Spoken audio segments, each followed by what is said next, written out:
Hey, this is Jaime Resendez with Echo Real Estate Advisors. Today we're going to talk about Remine, but more specifically the distressed tab within Remine and how to get home sellers and home buyers from that tab alone. So let's just dive into it. We can go to Remine.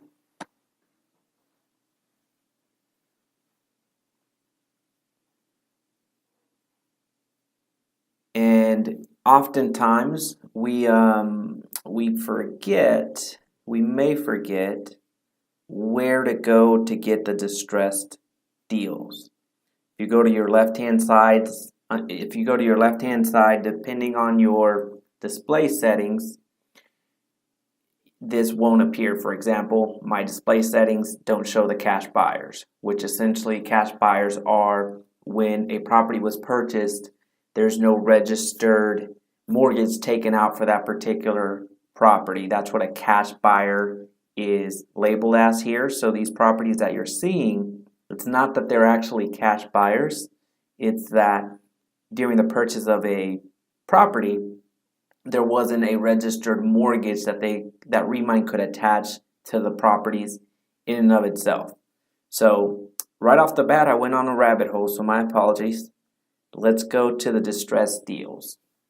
With distressed deals, you're going to see four options, and depending on where they are, the properties are in the foreclosure process, and wherever your strategy may be, where if you are working with investors or if you yourself are working as a realtor and trying to get the properties that are going to go up for sale and that need to be sold quickly before they actually go into foreclosure, whatever the case may be, this is where you're going to really be able to hone in. Now, I found that with list pendants, I don't know if that's how you say it, to be honest with you. I've never known. So what I found is that this one doesn't give me too many options. So what I do is I just highlight all of them and I apply the filter at that point. That way I have more properties to work from and start digging into every single one case by case. What you're going to find whenever you're digging into the properties, you're going to find that some of them are actually already being sold. They're actively being sold on the MLS. And how you find those, if you want to exclude them, you can go to active, you can apply that. So as an example, this one right here, this one's on the market. This has been on the market for 6 days and it was categorized as a distressed property. So let's dive in and see what we can find. Now the owner had owned it, or presently owns it, for about almost 19 years. Open Door. Okay, so it looks like Open Door, for those of you that may not be familiar how Open Door works, if they haven't reached out to your market yet, since I'm here in Texas, they've been here for a little while now. Open Door's model is purchasing the property and then selling the property themselves. So it's almost like a rehabber, if you will, but on a larger scale. So it looks like Open Door already got a hold of this listing. And you see that there's a notice of foreclosure in 2018, also in 2017. So there's been some instability on this particular mortgage, but it looks like May 17th was one of the final tipping points to where here we are in August 27th, and either the owner, and again I don't necessarily know the story behind this particular property, but there's a lot of context clues that you can start building your narrative around. So it looks like the owner needed to sell the property as quickly as possible. They reached out to Open Door. Open Door purchased it, cleared out the debt, and is out there selling it. So you see that they've been 6 days on the market.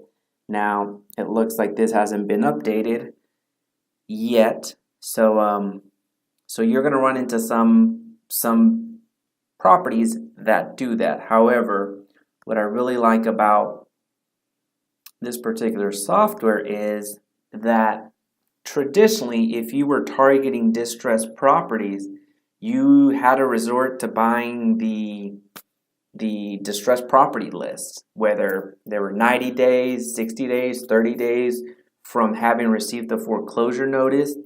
That's what you were going to pay for. And under that traditional model of trying to purchase these lists to find out which properties needed to be sold, that was the, I would say, traditional way of doing it, or driving in front of neighborhoods and seeing if there was a lawn that didn't necessarily look too cared for, if somebody was looking to not or wasn't really interested in maintaining the property any longer.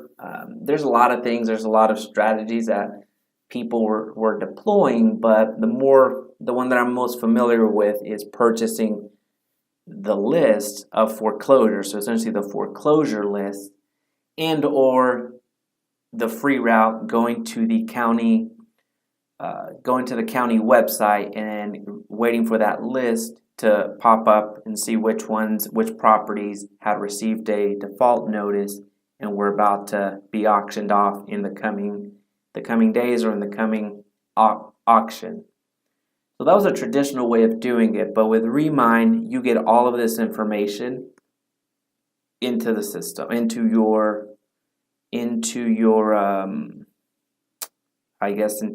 account. Now, the one thing that I am not aware of is if this is only on the pro account or if you also have this on your free account. So if you are on the free plan, please in the comment section let me know if you have this or don't. I genuinely don't know if you will or not. Having upgraded to the pro account, I don't necessarily remember what's included or what's not included.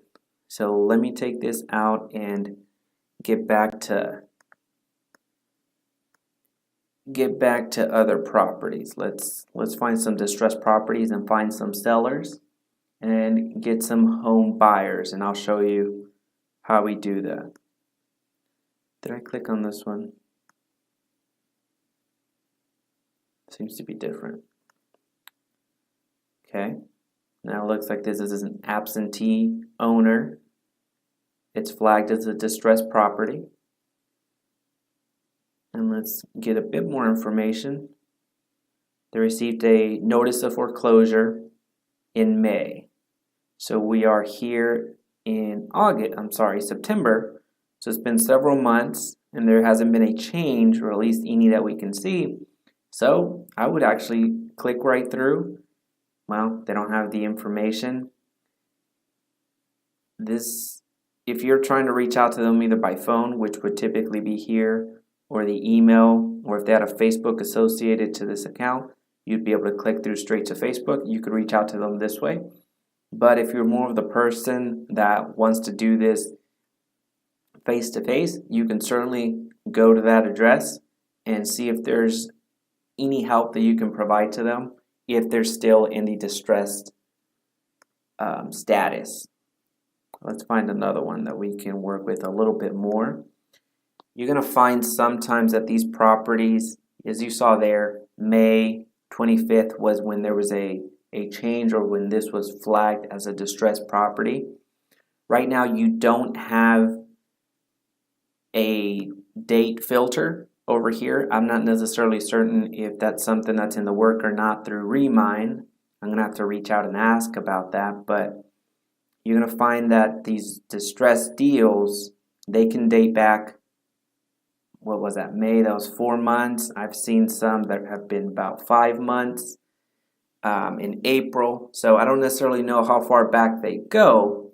So there may have been some movement at that point, but as long as you're focusing on your farm and actively monitoring this and making it more of a weekly ritual for you, where you go in here and check for that any property changes, and if you're tracking your farm as you should, then you would find some change. You would find that particular change if a property has reached a has reached that distress signal, or if there's been some change in the property, then you would see that on the Engage tab, assuming that you're tracking your farm.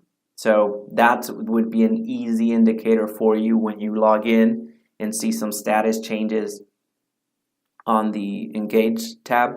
But if you're wanting to really just explore more of the area that you work and trying to find distressed deals instead of getting in the car, driving around, trying to pick up on some visual cues on who may need your services, then this is the way to go, as we click through to properties that have been flagged as distressed properties.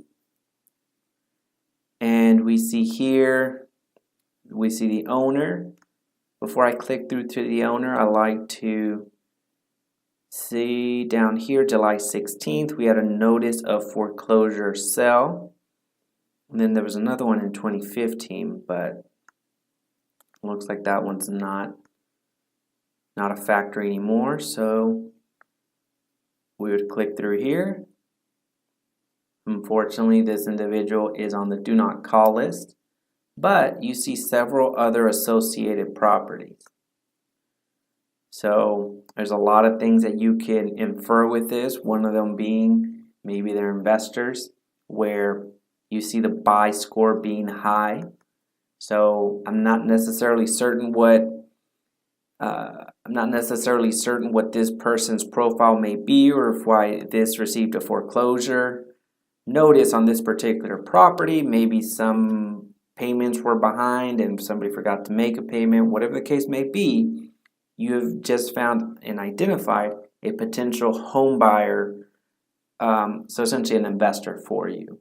And if they weren't on the do not call list, then I would suggest, of course, reaching out to them. But since they are on the do not call list, I'm not going to suggest that you break the law. Now you're seeing here, there's a good amount of, clicking through, doing a little bit of research beforehand, but it certainly beats going out there and trying to guess at it, or going out there and purchasing hundreds of dollars worth of default notice lists that are out there, the 30, 60, 90 list as they're commonly referred to. If this is part of your strategy of getting distressed properties and trying to get to the homeowner as quickly as possible to provide a solution of selling that home before they go under, which is a huge solution that you're providing, then I would suggest doing this or giving this a shot, because at the end of the day, it's going to cost you less money instead of focusing on purchasing those lists that, again, those do cost hundreds of dollars depending on the size of the list that you're purchasing, and this also saves you a good amount of time when you're talking about waiting for the county to release the names or release the addresses, of the properties that are going to go under. So this does that work for you because it pulls that information in. Now I see this is an investment group, so let's see what we have here. Absentee, which makes sense as they're an investment group. They've owned it for less than a year.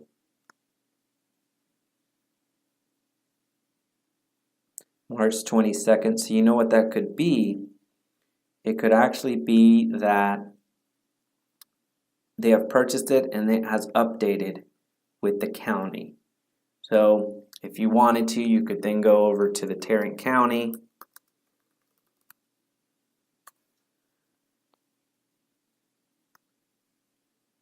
and try to get some more information.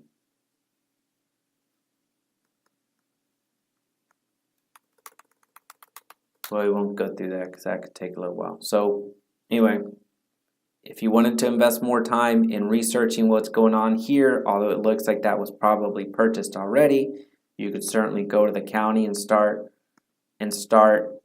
doing some more research that way, or you could click back and continue your search.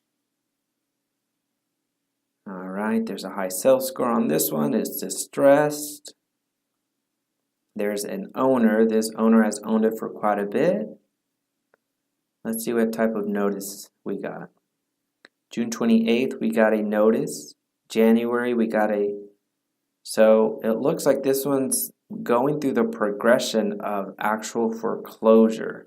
And there was some activity in 2017 as well. So I would be clicking through and getting some additional information, even though it's from June. I would click through. And my rule, if you watched any of my videos about personal contacts, since one of their phone numbers is on the do not call list and the other one is technically not on the do not call list, I'm more on the conservative side and I won't be reaching out to this individual because they've thought enough to at least get one number on the do not call list. So the chances are they may think that their other phone number is also on the do not call list. So not only is it going to lead to an uncomfortable conversation when there's a communication between this individual and myself, but also there's a good chance that they could escalate it to ultimately reporting you for whatever reason, even though you've done nothing wrong and can technically, as this is not on the do not call list. But that's up to you. I've given you my opinion. And it looks like this individual is associated to different properties.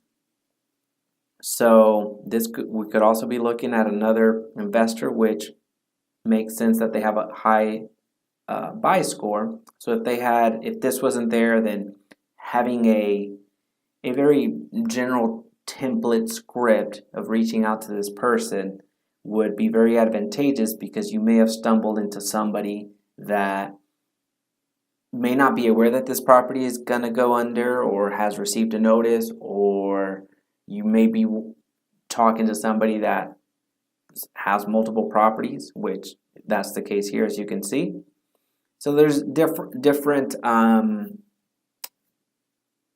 stories, different situations that you can walk into. But what I like about this is that you've shortcutted a lot of needless conversations, a lot of speculations, and all of this information is right at your fingertips. So there's many different ways to reach out to these individuals that may need to do a quick sell. You could be going directly to the property and do door knocking.